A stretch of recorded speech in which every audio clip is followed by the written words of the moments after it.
বাংলাদেশের প্রধান উপদেষ্টা কোথায় যে একটা জাতির প্রতি এত বড় কথা বলতে পারে? ওরা কি সন্ত্রাসী নাকি?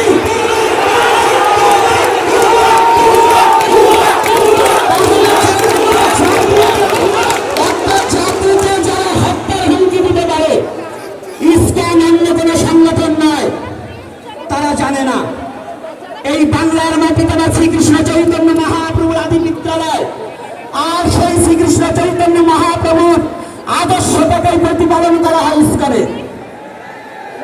আমি যদি ইস্কনের দীক্ষিত নই, তথাপি আমি বলবো এই ইস্কন আর কেউ না, এটা বাংলার সংস্কৃতি ধরে তুলছে।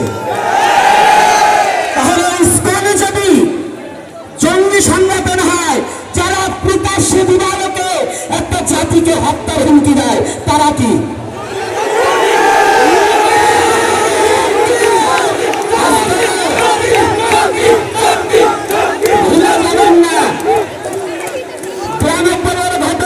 একটু স্মরণ করিয়ে দিতে চাই, আপনাদের কথা যদি আপনাকে আমি ফিরিয়ে দেই, জবাবদিহি করতে পারবেন না সবিকে।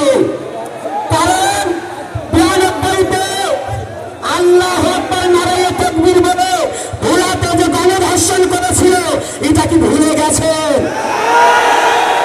জয় শ্রীরাম যদি খারাপ হয়, তাহলে ওটা কি ছিল?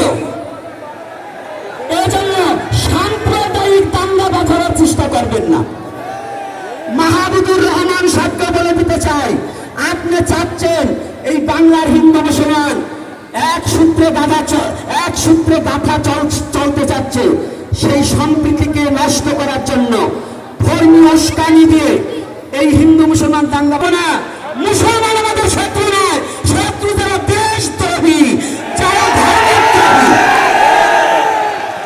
যারা সনাতনকে হে পূর্ণ করতে চায়, ওরা আমাদের শত্রু, কোন মুসলমান শত্রু হতে পারে না। আমি জানাতে চাই, আজকে সনাতনী জাতি এবং সনাতনী যুবক আজকে বিভিন্ন গাড়ি আটকিয়ে দেওয়া হয়েছে প্রশাসনের লোক। আমি প্রশাসনকে জানিয়ে দিতে চাই, ঘুমানো সিংহকে খুঁচিয়ে জাগাবেন না। কত আটকাবেন? আপনার যতগুলো বাংলাদেশে প্রশাসন আছে, তার চেয়ে সনাতনী জাতি কোন অংশ কম নাই। সনাতনী জাতি এখন লড়তে শিখেছে, কারণ সনাতনী জাতি জানে তাদের কোনো মৃত্যু নাই, মৃত্যু পরে আবার তাদের জন্ম আছে। তাই আমি বলে দিতে চাই, রাজপথে প্রত্যেকটা যুবতী অন্যায় ভাবে কারোর সাথে কোনো দ্বন্দ্ব করবে না, কিন্তু এরপরে যত সমাবেশ হবে, আমাদের প্রাণের আগে দাবি যতদিন পর্যন্ত মেনে না নেবে, যেখানে আমাদের অ্যাটাক করবে ওখানে আমাদের সমাবেশ হবে, ওখানে আমাদের সমাবেশ হবে। আর দীর্ঘায়ী আমি করবো না। তাই আপনারা যাবার সময় আমাদের অনেক কুচক্র মহলকারী আমাদের চেষ্টা করবে, যারা আজকে সংক্ষিপ্তই করবো, কিন্তু তার মধ্য দিয়ে একটা কথা বলে যাচ্ছি, আমাদের যুবক ছেলে মেয়েদেরকে লাঠি চার্জ করে তাদের হতাহত করা হয়েছে, তাদের আঘাতপ্রাপ্ত করা হয়েছে। অতি সত্বর এই প্রশাসনিক ভবন থেকে এই বিচার যদি না করা হয়, আগামী সমাবেশ আরো জোরালো করা হবে, ভয়াবহ হবে।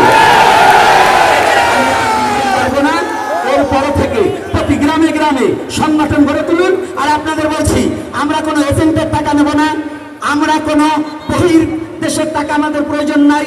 আপনারা ভিক্ষা করে করে এই সমাবেশের সহযোগিতা করবেন। আমাদের যা আছে তাই দিয়ে আমরা সমাবেশ, আমরা খাইয়ে সমাবেশ করি না, আমরা ঘুষ দিয়ে সমাবেশ করি না, আমরা কিষাণ কিনে সমাবেশ করি না, আমরা ভালোবাসার সনাতনকে ভালোবেসে সংঘবদ্ধ হব।